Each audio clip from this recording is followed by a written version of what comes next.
Bonjour, dans cette vidéo je voulais parler un petit peu des êtres mythiques qu'il peut y avoir dans la mythologie. Je trouve que ça peut être très fascinant.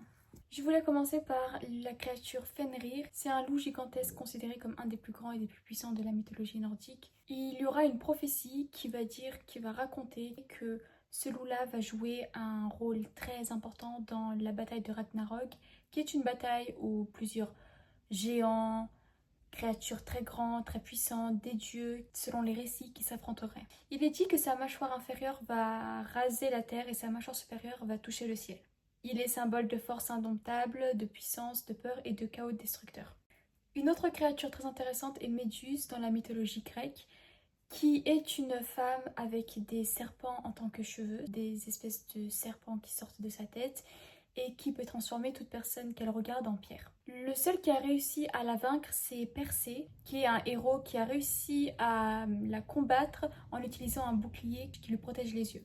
Une autre créature de la mythologie grecque qui est très intéressante est Cerbère, qui est un chien à 3 têtes qui, selon la légende, défendrait l'enfer et qui garderait la porte de l'enfer pour que les morts ne puissent pas rejoindre les vivants. Dans la mythologie égyptienne, il y a aussi la créature Amit, créature mythologique avec une tête de crocodile, un corps de lion et un arrière d'hippopotame. Selon la légende, cette créature va intervenir au jugement des morts et si elle voit que le mort a un cœur plus gros que la plume, qu'il est mauvais ou qu'il a fait beaucoup de mauvaises actions, elle pourra avaler et dévorer le mort. Selon la mythologie égyptienne, il y a aussi Apophis, qui est un espèce de serpent géant qui se battrait contre Rê, qui représenterait le soleil. Et le fait que le soleil se lève, ça signifie que du coup il perd, mais le moment où Apophis gagne, le soleil ne se lèvera plus.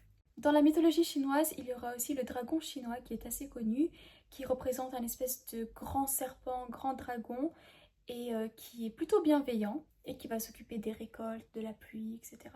Dans la mythologie slave, il y a Baba Yaga, qui est une espèce de très vieille sorcière qui habite dans une maison très ancienne au fin fond des forêts. Selon la légende, la maison est très étrange car elle est montée sur des pattes à poulet.